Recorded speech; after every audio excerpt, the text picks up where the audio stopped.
നമസ്തേ കേരളം. ഇന്നത്തെ ദിവസത്തിന്റെ പ്രത്യേകത ഓർക്കുന്നുണ്ടോ? 2003 മെയ് 2 ഒരിക്കലും മറക്കാൻ പറ്റാത്തൊരു ദിവസമാണ് ഹിന്ദുക്കൾക്ക്. മാറാട് കലാപം, രണ്ടാം മാറാട് കലാപം എന്ന് പറയുന്നു. 2002 കലാപം പോലെയല്ല 2003 കലാപം.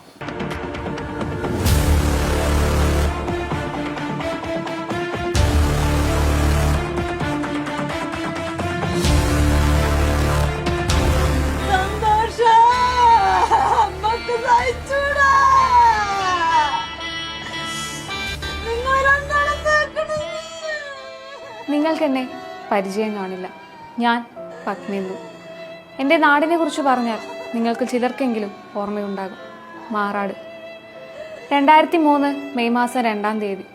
അന്നൊരു വെള്ളിയാഴ്ചയായിരുന്നു. നേരെ ഇരുട്ടി വരുന്നേ ഉണ്ടായിരുന്നുള്ളൂ. മത്സ്യബന്ധനം കഴിഞ്ഞ് കടൽക്കാറ്റേറ്റ് വിശ്രമിക്കുകയായിരുന്നു എൻ്റെ പ്രിയപ്പെട്ടവർ. അന്നെനിക്ക് 5 വയസ്സ്. പഞ്ചാര മണലിൽ പാവക്കുട്ടിയുമായി കളിച്ചുകൊണ്ടിരുന്ന ഞാൻ പെട്ടെന്നാണ് ആ നിലവിളി കേട്ടത്. കയ്യിൽ ആയുധങ്ങളുമായി അല്ലാഹു അക്ബർ വിളിയോടെ പലയിടങ്ങളിൽ നിന്നുമായി ഇറങ്ങി വന്ന ആളുകൾ ഞങ്ങളുടെ നേരെ പാഞ്ഞെടുത്തു. പൊട്ടിക്കരഞ്ഞുകൊണ്ടിരുന്ന എൻ്റെ മുന്നിൽ നിന്ന് എൻ്റെ ബന്ധുക്കളെയും കണ്ണിൽ കണ്ടവരെയും അവർ തുരുതിരെ വെട്ടി. അന്ന് കടൽക്കരയിലെ മണലിൽ പിടഞ്ഞു വീണ് മരിച്ചത് 8 പേരായിരുന്നു. അവരുടെ രക്തം കൊണ്ട് കടൽ തീരം ചുവന്നു. രക്തം തളം കെട്ടിയ ആകാശ ചുവപ്പിൽ സൂര്യൻ പോലും മരവിച്ചു നിന്നു. അന്ന് എന്താണ് സംഭവിച്ചതെന്ന് എനിക്ക് പെട്ടെന്ന് മനസ്സിലാക്കാൻ കഴിഞ്ഞില്ല. പിന്നീടാണ് നടന്നത് എന്താണെന്ന് മനസ്സിലാക്കിയത്. എൻ്റെ കൺമുന്നിൽ എൻ്റെ പ്രിയപ്പെട്ടവർ പിടഞ്ഞു മരിക്കുന്നത് കാണേണ്ടി വന്ന ഒരു നിർഭാഗ്യവതിയായ കുട്ടിയാണ് ഞാൻ. വളരെ ആസൂത്രിതമായി നടത്തിയ ഹിന്ദു ഉന്മൂലനമായിരുന്നു അന്ന് നടന്നത്. പല സ്ഥലങ്ങളിലുമുള്ള മുസ്ലിം ഭീകര സംഘങ്ങൾ മാറാടുള്ള മുസ്ലിം വീടുകളിൽ വന്ന് താമസിച്ച് ആയുധശേഖരമുണ്ടാക്കി. പള്ളികൾ ഉൾപ്പെടെ ആയുധശേഖരണ കേന്ദ്രമാക്കി. ക്രൂരമായ വംശഹത്യയ്ക്ക് വേണ്ടിയുള്ള ആസൂത്രണമായിരുന്നു അന്ന് മാറാട് നടന്നത്. പോലീസ് പള്ളികളിൽ നിന്നും പരിസര പ്രദേശങ്ങളിൽ നിന്നും നിരവധി മാരകായുധങ്ങൾ കണ്ടെത്തി. കേരളം ഞെട്ടിയ കൂട്ടക്കൊലയ്ക്കെതിരെ പ്രതിഷേധമുയർന്നു. CBI അന്വേഷണം വേണമെന്നും ഗൂഢാലോചന പുറത്തു കൊണ്ടുവരണമെന്നുള്ള ആവശ്യങ്ങൾ ഉയർന്നു. എന്നാൽ കൂട്ടക്കൊലയ്ക്ക് ഒരു വിലയും കൊടുക്കാത്ത കോൺഗ്രസും അന്നത്തെ മുഖ്യമന്ത്രി ഉമ്മൻചാണ്ടിയും മുസ്ലിം ഭീകര സംഘങ്ങൾക്ക് വേണ്ടി ഈ ആവശ്യം നിരാകരിക്കുകയാണ് ഉണ്ടായത്. അവർക്ക് അത് മാത്രമേ ചെയ്യാൻ കഴിയൂ. കാരണം മകനെ നഷ്ടപ്പെട്ടത് മാറാടുള്ള അമ്മമാർക്കായിരുന്നു. സഹോദരനെ നഷ്ടപ്പെട്ടത് മാറാട്ടെ ഹൈന്ദവ സഹോദരിമാർക്കായിരുന്നു. അച്ഛനെ നഷ്ടപ്പെട്ടത് എന്നെ പോലുള്ള കുഞ്ഞുങ്ങൾക്കായിരുന്നു. കോൺഗ്രസിന് വേണ്ടിയിരുന്നത് മുസ്ലിം ഭീകരവാദികളുടെ പണവും വോട്ടുമായിരുന്നു. അതുകൊണ്ട് അവർക്കൊരിക്കലും ഞങ്ങളുടെ കൂടെ നിൽക്കാൻ കഴിയില്ലല്ലോ. നിങ്ങൾക്ക് ഓർമ്മയുണ്ടാകും, അന്ന് പ്രതിപക്ഷ നേതാവായിരുന്ന BS അച്യുതാനന്ദൻ. അദ്ദേഹവും CBI അന്വേഷണം വേണമെന്ന് പറഞ്ഞില്ല. മാത്രമല്ല ജുഡീഷ്യൽ അന്വേഷണം ആവശ്യപ്പെടുകയും ചെയ്തു. എന്നാൽ അന്ന് CBI അന്വേഷണം ആവശ്യപ്പെട്ട് മാറാട്ടെ മുഴുവൻ ആളുകളും പ്രക്ഷോഭം നടത്തി. കൂട്ടക്കൊലയ്ക്ക് പിന്നിലെ ഗൂഢാലോചനയും ഭീകര സംഘങ്ങളുടെ വേരുകൾ കണ്ടെത്തണമെന്നും എല്ലാവരും ആഗ്രഹിച്ചു. എന്നാൽ ഇടതു വലത് സർക്കാരുകൾ ഈ ആവശ്യം പൂർണ്ണമായി നിരാകരിച്ചു. കേരള ചരിത്രത്തിൽ ഇത്രയും പ്രതികളുണ്ടായ കേസ് വേറെ ഉണ്ടായിട്ടില്ല. എന്നാൽ ഇവിടുത്തെ കപട മതേതര രാഷ്ട്രീയ നേതൃത്വം ഈ കേസ് ദുർബലമാക്കാൻ ആദ്യം മുതലേ പരിശ്രമിച്ചു. പോലീസും അതിന് കൂട്ടുനിന്നു. മാറാട്ടെ അമ്മമാരുടെ കണ്ണീരിനൊപ്പം നിൽക്കാൻ അവർക്ക് സാധിച്ചില്ല. അവസാനം വിധി വന്നപ്പോൾ കൊലക്കുറ്റത്തിനുള്ള ശിക്ഷയുമില്ല. കേരളം ഭരിച്ച മുഖ്യമന്ത്രിമാർ എന്നും വേട്ടക്കാർക്കൊപ്പമായിരുന്നു. ഇരകളെ അവർ ഒരിക്കലും പരിഗണിച്ചിട്ടേയില്ല. ഒന്നും മറക്കരുത്, മാറാട്ടെ കൂട്ടക്കൊലയ്ക്ക് ശേഷം അവിടെ രക്തപ്പുഴ ഒഴുകാതിരുന്നത് മാറാട്ടെ ജനങ്ങളുടെ സഹിഷ്ണുത ഒന്നുകൊണ്ട് മാത്രമായിരുന്നു. അന്ന് CBI അന്വേഷണത്തിലൂടെ ഭീകരതയുടെ വേരറക്കാൻ സാധിച്ചിരുന്നെങ്കിൽ ഇന്ന് കേരളം ഭീകരവാദികളുടെ വിനോദ കേന്ദ്രമായി മാറില്ലായിരുന്നു. ഇന്ന് ഇടതു വലത് മുന്നണികൾ SDP-യുടെയും PFI-യുടെയും നാവായി മാറിയിരിക്കുന്ന ഈ സാഹചര്യത്തിൽ മാറാട് ചർച്ച ചെയ്യപ്പെടുക തന്നെ വേണം. ഇനി കേരളത്തിൽ മറ്റൊരു മാറാട് ആവർത്തിക്കാതിരിക്കാൻ എൻ്റെ പ്രിയപ്പെട്ടവരെ, നമ്മൾ ജാഗ്രത പാലിക്കുക തന്നെ വേണം.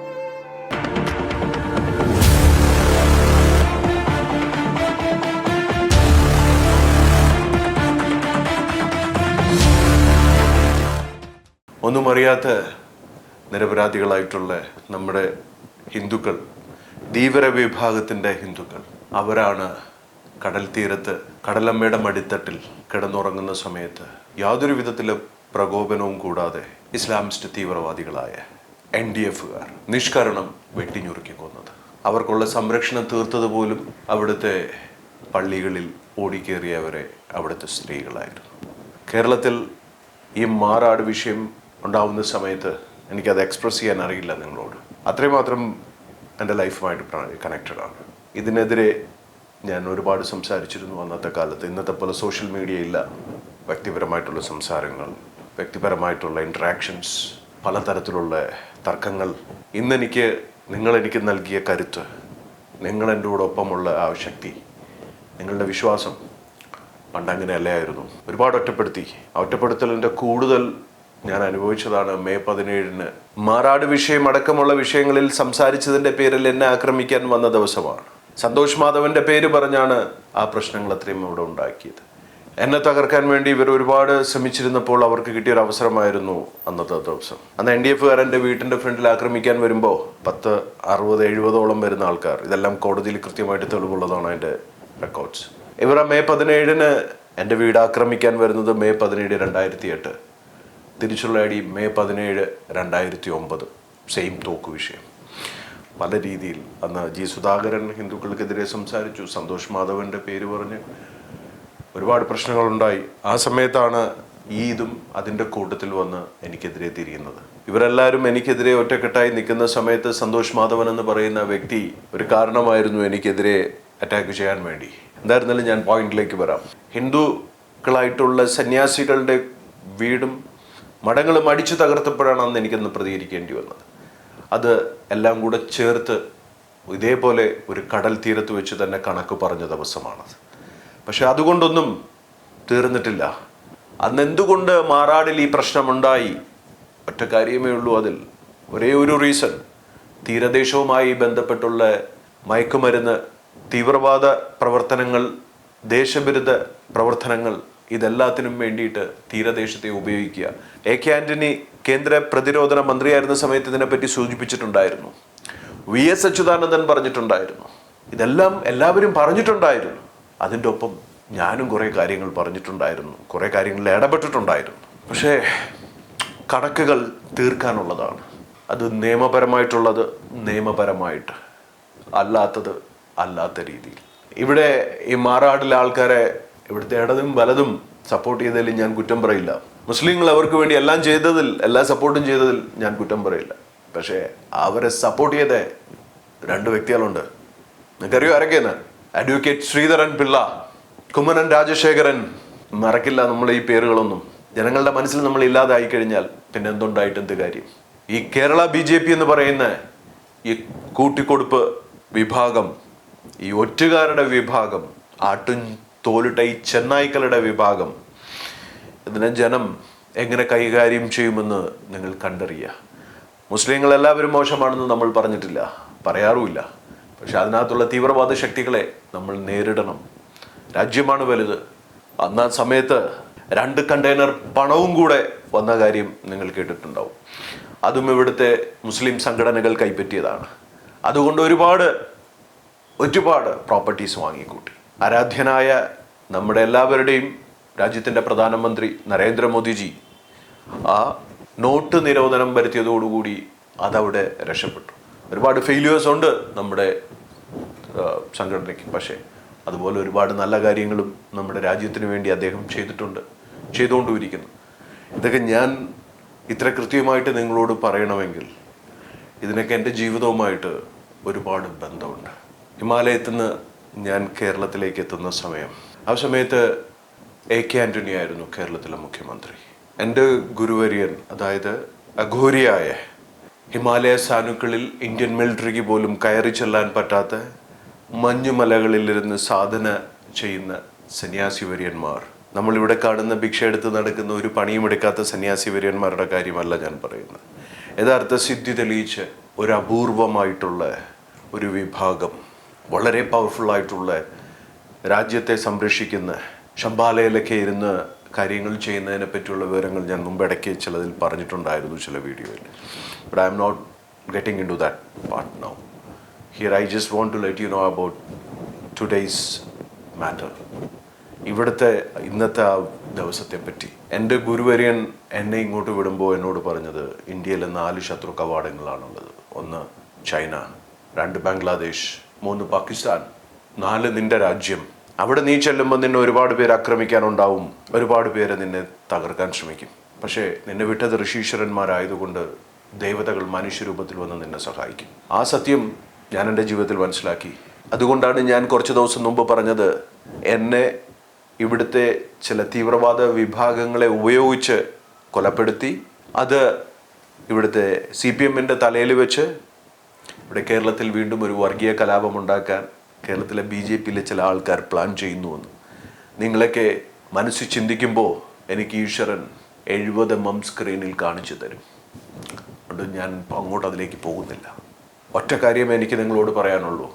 നിങ്ങളുടെ സുരക്ഷ, നിങ്ങളുടെ സമാധാനം, നിങ്ങളുടെ സന്തോഷം, ഇത് മാത്രമാണ് എനിക്ക് മുന്നോട്ട് വയ്ക്കാനുള്ളത്. എനിക്ക് നിങ്ങളോട് ആവശ്യപ്പെടാനുള്ള ഒരു കാര്യം, നമ്മുടെ സഹോദരങ്ങൾ കൊല്ലപ്പെട്ടപ്പോൾ ഇതിനെയൊക്കെ എതിർത്ത് CBI അന്വേഷണം കൊണ്ടുവരാനും ഇതിന് ശക്തമായ തിരിച്ചടി നടത്താനും പറഞ്ഞതിൻ്റെ പേരിൽ എന്നെ നിങ്ങളെല്ലാവരും ഒറ്റപ്പെടുത്തി, എന്നെ സംഘവിരുദ്ധനാക്കി, എന്നെ കേരളത്തിൽ നിങ്ങൾ കള്ളസ്വാമിയാക്കി, വർഗീയതയ്ക്കെതിരെയും ഈ തീവ്രവാദത്തിനെതിരെയൊക്കെ ഞാൻ സംസാരിച്ചപ്പോൾ നിങ്ങളെല്ലാവരും ഒരുമിച്ച് വന്ന് എന്നെ ഒറ്റപ്പെടുത്തി. അതൊരു കാലം. ഇനി നിങ്ങൾക്കതിനാവില്ല. 17 ബോംബുകളാണ് അവിടെയും പറഞ്ഞത്. 17 ബോംബുകൾ പോലീസ് റെക്കോർഡ് പ്രകാരം അവിടെയും 17ആണ്. ഈ ബോംബെറിഞ്ഞ് അവിടെ നമ്മുടെ ആൾക്കാരെ വെട്ടിക്കൊന്ന് അന്ന് ആ കടലിൽ നമ്മുടെ സഹോദരങ്ങളുടെ ചോര കൊണ്ട് ആ ഉപ്പുവെള്ളം ചുവപ്പ് നിറമായി. അന്നത്തെ ആകാശം പോലും അത്രയും ഇരുണ്ട ആകാശമായി മാറിയ അതിനുള്ള കണക്ക് ചോദിക്കാൻ ഇന്ന് ഇന്ത്യയിലെ സഫ്രോൺ മാഫിയയ്ക്കാകും. 100% സഫ്രോൺ മാഫിയയ്ക്കാകും. ഇതിനെതിരെ തിരിച്ചിതേപോലെ തന്നെ ചോരയ്ക്ക് ചോര കൊണ്ട് കണക്ക് തീർക്കാനാകും എന്നത് മെയ് 17, 2009 ഈ ഭദ്രാനന്ദ് തന്നെ കേരളത്തിൽ കാണിച്ചു കൊടുത്തതാണ്. പക്ഷെ ഇനിയും അതുപോലെ ഒരു ചോരക്കളിയല്ല, മറിച്ച് അതിന്നും ശക്തമായ നിയമം നമുക്കുണ്ട്. ഇന്ന് ഇന്ത്യ ഭരിക്കുന്ന അത്രയും വലിയ സനാതനികൾ നമ്മളുടെ ഒപ്പമുണ്ട്. അവരെ കൊണ്ട് വ്യക്തമായി ശക്തമായി നടപടി എടുപ്പിക്കാൻ ആണ് നമ്മൾ മുന്നോട്ടിറങ്ങേണ്ടത്. ചോരയ്ക്ക് ചോര എന്നുള്ള ഒരു രീതി തൽക്കാലം ഞാൻ അത് എൻ്റർടൈൻ ചെയ്യില്ല. എനിക്കതല്ല ആവശ്യം. ഇവിടെ രാഷ്ട്രീയത്തിൻ്റെ പേരിൽ, വ്യക്തിവൈരാഗ്യത്തിൻ്റെ പേരിൽ ഒരു കലാപം, ഒരു ചോരപ്പുഴ അതൊഴുക്കാൻ ഞാൻ ആഗ്രഹിക്കുന്നില്ല. നമ്മളുടെ നിയമം വളരെ ശക്തമാണ്, പക്ഷെ നിയമത്തെ ഉപയോഗിക്കാൻ പഠിക്കണം. തോക്കുണ്ടായിട്ട് നമ്മുടെ പോലീസ് വെറുതെ തൂക്കിയിട്ടുണ്ട് നടക്കുന്നത് പോലെ നടന്നാൽ പോരാ. എൻകൗണ്ടർ ചെയ്യേണ്ടടുത്ത് എൻകൗണ്ടർ ചെയ്യണം. സ്ത്രീകളെയും കുട്ടികളെയും ആക്രമിക്കുന്നവർക്ക് നേരെ, രാജ്യവിരുദ്ധ പ്രവർത്തനങ്ങൾ ചെയ്യുന്നവർക്കെതിരെ എൻകൗണ്ടർ ചെയ്യേണ്ട സമയത്ത് എൻകൗണ്ടർ ചെയ്യണം. അതുപോലെ നിയമം പ്രോപ്പറായിട്ട് ഉപയോഗിക്കണം. നിയമം സനാതന ധർമ്മത്തെ കോർത്തിണക്കി കൊണ്ടുണ്ടാക്കിയതാണ് ഇന്ത്യൻ ഭരണഘടന. അതത്രയും ശുദ്ധമാണ്, അതത്രയും ശക്തവുമാണ്. അതുകൊണ്ട് ഞാൻ നിങ്ങളോട് പറയുകയാണ്, നമ്മൾ ഒരുമിച്ച് നിന്നാൽ എന്ത് ചെയ്യാൻ പറ്റുമെന്ന് നിങ്ങൾക്ക് പല രീതിയിലുള്ള അനുഭവങ്ങളിലൂടെ ഞാൻ കാണിച്ചു തന്നു. PFIയുടെ സീനിയർ കൗൺസിലായ രഘുനന്ദ് ബസന്തിന്റെ ഭാര്യയായ ലിസ് മാത്യുവിന് സപ്പോർട്ട് ചെയ്ത് ഇവിടുത്തെ BJP നേതാക്കൾ സപ്പോർട്ട് ചെയ്ത് അതിൻ്റെ ഭാഗമായി കൊളീജിയം അവരെ കേരള ഹൈക്കോടതി ജഡ്ജാക്കാൻ വേണ്ടി ശ്രമിച്ചപ്പോൾ അത് തടയാനുള്ള ഒരു ശക്തി ഇന്ന് നമ്മൾക്കുണ്ടെങ്കിൽ, ഈ സനാതനികൾക്കുണ്ടെങ്കിൽ, ഈ സ്വയം സേവകർക്കുണ്ടെങ്കിൽ, അതിനെ പിന്തുണയ്ക്കുന്ന ഒരു വലിയ ശക്തി അങ്ങ് ഡൽഹിയിൽ നമ്മൾക്കൊപ്പം ഉണ്ടെങ്കിൽ, മാറാട് കേസിൽ ഇനി വീണ്ടും ഒരു പുനരന്വേഷണം ഉണ്ടാവണം. ജയ് ഹിന്ദ്, ജയ് ഹിന്ദു രാഷ്ട്ര.